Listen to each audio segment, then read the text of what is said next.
6 দফা দাবিতে গাজীপুরে বিক্ষোভ করছেন পলিটেকনিক ইনস্টিটিউটের শিক্ষার্থীরা। বিস্তারিত জানাতে সেখানে আছেন সহকর্মী মেহেদী হাসান। সরাসরি যাচ্ছি তার কাছে। 6 দফা দাবিতে পলিটেকনিক শিক্ষার্থীদের যে কর্মসূচি ডুয়েট ক্যাম্পাস থেকে এই মুহূর্তে শিববাড়ি মোড়ে অবস্থান করছে। তারা একটি মিছিলের মাধ্যমে এখানে অবস্থান নিয়ে তাদের যে দাবিগুলো রয়েছে সেই দাবিগুলো উপস্থাপন করছে। আমরা দেখেছি সকাল থেকেই এই বিশেষ করে তাদের যে দাবিগুলো সেই দাবি সম্মিলিত ব্যানার ফেস্টুন কিন্তু নিয়ে তারা এখানে দাবি জানাচ্ছেন। বিশেষ করে একটু যদি জানিয়ে রাখি, বেশ কিছু দাবির মধ্যে তাদের উচ্চশিক্ষার ব্যবস্থা এবং চাকরি ক্ষেত্রে মূল্যায়নের সহ 6 দফা দাবি নিয়ে তারা কিন্তু আসলে বিভিন্ন শিক্ষা প্রতিষ্ঠান, শুধু ডুয়েট নয়, ডুয়েটের পাশাপাশি পলিটেকনিকের সাবেক শিক্ষার্থী যারা রয়েছেন তারাও কিন্তু এখানে এসেছেন। তারা যেমনটি বলছেন যে তারা শিক্ষা কার্যক্রম অর্থাৎ গ্র্যাজুয়েশন শেষ করেও কিন্তু কর্মক্ষেত্রে কিন্তু তারা সেই সুযোগ সুবিধাগুলো পাচ্ছেন না, যার ফলশ্রুতিতে তারা আজকের এই কর্মসূচি, তাদের এই কর্মসূচির মাধ্যমে তারা সারা দেশব্যাপী ছড়িয়ে দিতে চান। তারা এই দায়িত্বে যারা রয়েছেন তাদের এই শিক্ষা কার্যক্রমের ব্যবস্থা পরিবর্তনের যে দায়িত্বে রয়েছেন তাদের প্রতি তাদের এই বার্তা ছড়িয়ে দিতে চান।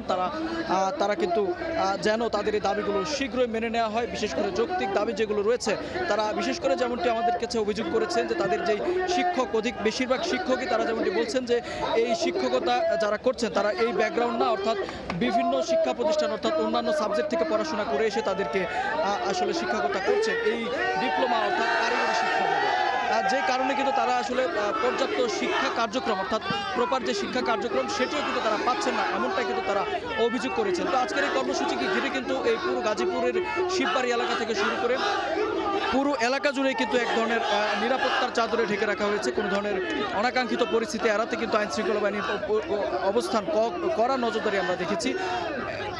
নজরদারি আমরা দেখেছি এবং এই মুহূর্তে শিববাড়ি মোড়ে অবস্থান করে শিক্ষার্থীরা তাদের দাবি দাওয়া কিন্তু উপস্থাপন করছেন এবং বিশেষ করে এই দাবি দাওয়া উপস্থাপনের মাধ্যমে কিন্তু তাদের এই কর্মসূচি আজকে হয়তো বা কিছুক্ষণের মধ্যে এখান থেকে সমাপ্ত হবে। তবে শীঘ্রই তাদের এই দাবি মেনে না নিলে আরও কঠোর কর্মসূচি হুঁশিয়ারি দিয়েছেন তারা। তো এই ছিল গাজীপুর থেকে আমার কাছে থাকে সবশেষ তথ্য।